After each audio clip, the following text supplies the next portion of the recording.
Dr. Kroll adjusted the settings on his diagnostic scanner, his four slender fingers dancing across the holographic controls with practiced precision. The ship's medical bay hummed with the soft drone of machinery, a counterpoint to his irritated muttering. Another human joining the crew, he grumbled to his assistant, Dr. Voss, whose pale blue skin contrasted with her stark white medical uniform. Their physiology is so primitive. Voss nodded, her elongated head bobbing slightly. The Alliance mandates representation from all member species, Doctor, even the newer ones. I know the regulations, Kroll snapped, his violet eyes narrowing. But humans are walking biological disasters, liquid-filled organs, calcium sticks for support, and a metabolism that requires constant fueling. They're practically designed to fail. The medical bay doors slid open with a soft hiss, revealing a human male of average height. His name was Alex, newly assigned as a communications specialist to the starship Boundless Asterisk. He stood awkwardly in the doorway, clearly uncomfortable under the critical gaze of the ship's chief medical officer. "You must be Dr. Kroll," Alex said, extending his hand in the human greeting custom. Kroll stared at the offered hand before reluctantly touching it with 2 fingers. "Indeed. You're here for your mandatory medical evaluation before joining the crew." There wasn't a question. "Sit there," he added, pointing to the examination table. As Alex complied, Kroll began his examination, making disparaging comments just loud enough for Voss to hear. "Look at this bone structure. So fragile.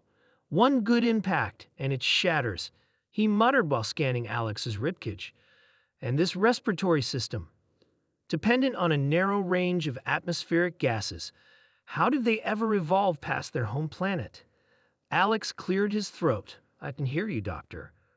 "Good," Kroll replied without looking up. "Perhaps you'll take better care of your inadequate biological framework, knowing its limitations." The examination continued, with Kroll's commentary growing increasingly derisive. He mocked the human's single heart. Backup systems are standard in evolved species. Limited vision spectrum. Can't even see basic radiation warnings. And slow neural responses. Reaction time of a hibernating Jovian slug. Alex endured the humiliation with surprising dignity, which only irritated Kroll further. "What truly baffles me," Kroll continued, now openly addressing Alex, "is how humans became spacefaring at all. Your species is not built for it." Alex shrugged. "We adapt." "Adaptation requires time," Kroll countered. "Your species has been in space for barely a century." "Sometimes necessity drives innovation," Alex replied calmly. Kroll was about to deliver another cutting remark when the medical scanner emitted a series of unexpected tones. Frowning, he reviewed the readings. "This can't be right," he muttered, repeating the scan. The same results appeared. Voss moved closer. "What is it, Doctor?"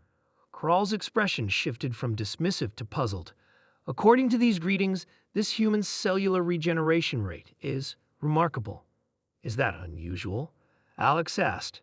"For a human?" "Yes," Kroll replied, his professional curiosity overriding his disdain. "Your species typically has poor regenerative capabilities compared to other Alliance members." He continued scanning, his violet eyes widening as new data streamed in. "Your body shows evidence of multiple past injuries, broken bones, tissue damage, even significant burns, all healed with minimal scarring." Alex nodded. "I was a rescue worker before joining the Alliance. Had some accidents." "These aren't just healed," Kroll insisted, his voice losing its mocking edge. "They're rebuilt.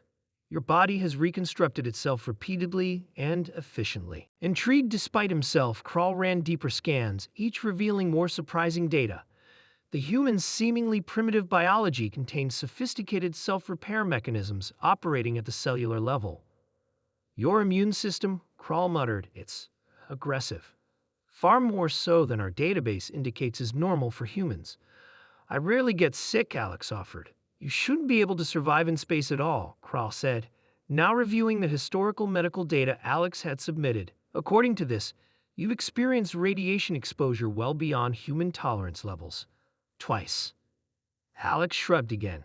"Like I said, rescue work can be dangerous." Kroll fell silent, reviewing the mounting evidence before him. This human's biology, which he had so quickly dismissed as inferior, demonstrated remarkable resilience. While other species had evolved specialized adaptations for specific environments, humans had developed a generalized toughness that allowed them to endure a startling range of conditions. Doctor, Boss interjected, reviewing her own screen. I've compiled comparative data from other human crew members throughout the Alliance fleet.